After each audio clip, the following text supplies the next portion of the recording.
magaalaa Shaashamannee ganda duwwaa kudhan keessatti argama. Magaalaa Shaashamannee ganda duwwaa kudhan. Mana nama sitti argisu kun mana kaaree 300 irratti ijaarame miiliyeena 15 jennaan hin baasuu jedheen. 13 jedheen ta'uu jedheen. Yoo miiliyeena 10 ta'e gurguradhu jedhaan dookterichaan. Dookterri abbaan manaa manni istaandardii isa kan eeggatedha. Keessa sirriitti ilaalaa. Argitaniimi? Sirriitti ilaalaa. Naannoo kana booda gadi ba'een sin agarsiisa waan ta'eef amma manuma ilaalaa. Keessan isinitti argisiisa. Sirriitti ilaalaa maabiraatti isaa waan inni fakkaatu. Immoo alaan kilaasota 2 qaba. Immoo viillaa jechuudha. Mana viillaa. Kuni yeroo asii ol gallu kilaasii tokko. Kilaasii tokko kun. Kilaasii guddaa. Kilaasii tokko jechuudha kun. Kun asii yeroo seennu saalonii guddicha seenaa jirra. Incufina maabiraatti saalaadha. Incufin kaabbaa eenyu cufaa? Argitanii kun argitanii ofiin haasa'a. Manni ofiin haasa'a. Reediyoo illee qaba ofii isaatii manni. Teeppii yookaan immoo reediyoo kan jedhan agartanii ofii qaba. Argitanii kunoo kaalaalaa.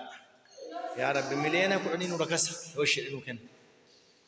Shamma saalonii keessaa baanee kutaa ciisicha abbaa manaa faadha manaa annaa. Barri ilaaltanii kutaa ciisicha abbaa manaa faadha manaa annee. Akkasitti ilaalama. Kutaa ciisicha abbaa manaa faadha manaa ilaalama. Kuni akkasi. Shaatariidha. Foddaan shaatariidha kun sin argisiisa. Kun keechiniidha tagaxxaamiidha. Maannoo tagaxxaamii shinti beetii gara shinti beetii irraa nama barrii banannee seenna. Barrii banannee kun ol seenne amma. Argitanii barrii banannee seenne kun boilerii yookaan shaaworii gandaa laalaa gandaa shaaworii. Lagaraa sibiila isaa waan fakkaatu kuni boilerii kan ho'aa jechuudha. Ho'aaf qabbanaa. Kun kan keessi ciisanii dhiqatan. Kun kan itti waa ba'an. Kun kan itti harkatti dhiqatan. Kun kan saamunaa irra kaa'atan. Barriini maskootiin shaatariidha. Maskootiin isaa shaatariidha. Akkasii jechuudha shaatariin isaa maskootiin. Shaatariidha jechuudha maskootiin. Taniimi as deebina barriin kana fakkaata. Si baanee kutaa ijoollee dhannaa jechuudha. Kutaa ijoollee dhannee kutaan ijoollee kana fakkaata jechuudha. Argitaniimi kutaan ijoollee kana fakkaata kophaa isaatti. Malee bareedaa jechuudha. Barriin isaa yeroo cufamu ijoolleen akkatti cufattee ijoolleen kun akkatti cufattee as keessa rafti jechuudha. Maabiraatiin isaa kun kana fakkaata. Ijoollee asii baanee kiichinii keessaa deemna. Kiichin akkana kunoo kiichiniin akkasitti gaxxamama jechuudha laala. Kiichin kaabineetiin akka itti gaxxamame asirra naanna'ee hagana deema jechuudha. Argitanii gannaa cufi. Hagana deemaa jechuudha kun. Hagas kiichin kaabineetiin isaa akkas gaxxamame akkasitti bareedaa jechuudha.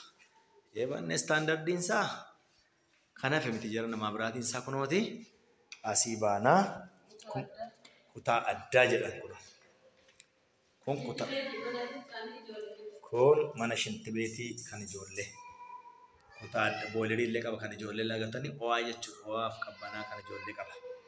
Jarana rabbiin soradhaa liqeeffadhaa illee kottaa mana kana bitadhaa. Yoo dhabdaan illee nutti isinii guuta. Akkana kun. Yebanne kana laala illee kutaa addaa kutaa umtuun seenaa barbaadan dhuftanii sitti fo'aa jettanii kan bohaartan ijoollee keessan malee kophaa taphattanii televizyiinii galfattanii waan barbaadan gootan jechuudha. Kunillee shaatarii. Kutaa meeqa 1 2 3 4 kun kilaasii 9 qaba jechuudha. Kilaasii 9 laa kun immoo alaan kan itti waa miicanii jechuudha. Seeftankarii qabaa. Kan waatti miicanii jechuudha. Argitanii waatti miican jechuudha. Amma alan sin argisiisa. Adaraa akkana nanne immoo hattuun baay'ee giriin eeriyaatti gadi ba'a. Giriin eeriyaatti gadi ba'a kun. Tani naannoo kana Adaamaa achumaan agartan. Naannoo kana giriin eeriyaa kanatti gadi ba'a. Kunoo laala mulu Adaamaa kana jechuudha. Giriin eeriyaatti gadi ba'a. Sona mucaa biyya Ameerikaa tokko bite. Sanallee arfanuu shananuu ijoollee biyya Kanaadaa Awustiraaliyaatu bite. Argitaniimi safara.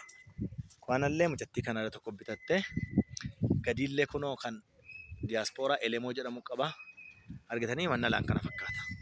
Manicha laan kana fakkaata. Akkasitti dafaa fudhadhaa isiniin jenna. Kaartaa qabaa, qoxaarii qabaa, bishaan qabaa. Kaadhimameera jechuudha. Kaadhimaa qabaa jechuudha hundumaanuu. Ulfaadhaa waan bitattaniif ulfaadhaa.